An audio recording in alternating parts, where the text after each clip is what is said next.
بسم اللہ الرحمن الرحیم۔ 1930 میں پیر صاحب سید صبغت اللہ شاہ ثانی سورہ بادشاہ پر داخل کیے گئے مقدمات اور الزامات، قائد اعظم محمد علی جناح سے کیس کی پیروی میں آپ کا رابطہ کرنا اور ان مقدمات کی حقیقت اور انگریز راج اور ان کے پروردہ لوگوں کی خفیہ سازشوں کے حوالے سے مختلف محققین اور مورخین نے کہیں اجمالاً اور کہیں تفصیلاً لکھا ہے۔ ضرورت ہے اس اہم موضوع پر تمام مواد کو اکٹھا کرنے کی اور مختلف تناظرات میں مطالعہ کرنے کی، تاکہ آزادی کے علم بردار پیر سید صبغت اللہ شاہ ثانی سورہ بادشاہ کے حوالے سے اصل حقائق یکجا ہو سکیں۔ اس ضمن میں قائد اعظم محمد علی جناح پر لکھی گئی مختلف کتابوں میں مواد موجود ہے جن کا تعارف پیش کرنا تاریخ کے طلباء کے لیے ضروری ہے تاکہ ان کے لیے تحقیق کی راہیں آسان ہو سکیں۔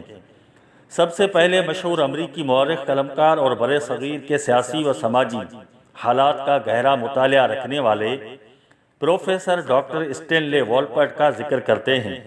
والپٹ 23 ستمبر 1927 کو بروکلن، نیو یارک میں پیدا ہوئے اور 3 سال قبل 19 فروری 2019 کو ان کا انتقال ہوا۔ اسٹینلے والپٹ نے جدید ہندوستان کے 2 اہم سیاسی نیتاؤں بال گنگادھر تلک اور گوپال کرشنا گوکھلے پر پی ایچ ڈی بھی کی تھی۔ والپٹ کے مطالعے کا خاص موضوع برِ صغیر، پاک و ہند تھا۔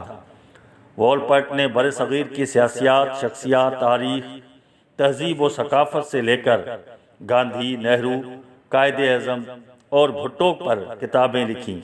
1984 میں قائد اعظم محمد علی جناح پر اپنی مشہور کتاب جناح آف پاکستان لکھی، جسے آکسفورڈ یونیورسٹی پریس نے شائع کیا۔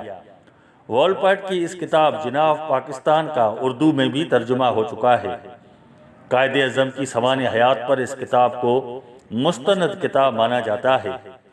جناح آف پاکستان کے چیپٹر نمبر 8 کولکتہ میں جناح کے سکھر آنے اور پیر صاحب پگاروں کے مقدمے کے حوالے سے ایک اقتباس دیا جاتا ہے۔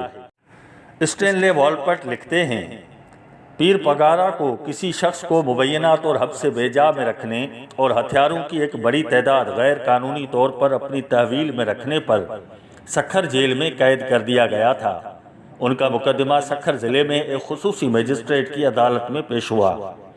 وہاں پر جناح نے سکھر کی واحد معقول رہائش گاہ گورنمنٹ سرکٹ ہاؤس میں قیام کیا، جو ایک چوٹی پر بنایا گیا تھا جہاں سے دریائے سندھ اور اس پر بند بھی دکھائی دیتا تھا۔ جناح نے روز کے 500 روپے وصول کیے، جو اس وقت کے لحاظ سے ایک بڑی فیس تھی۔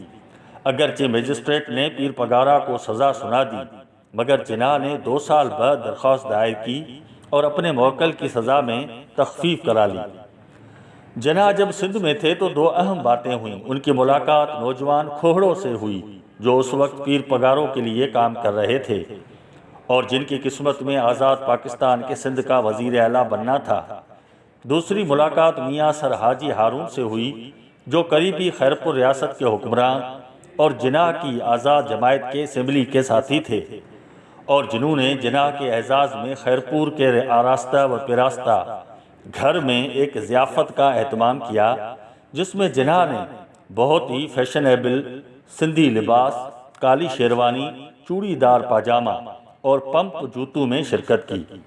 بہرحال اسٹینلے والپٹ کے اس مختصر اقتباس سے لے کر ہر تحریک کی شاندار تاریخ تک ہر جگہ برطانوی مظالم کے داستان نظر آتے ہیں، جن کو پڑھنے سے گویا سینے کے داغ پھر سے تازہ ہو جاتے ہیں۔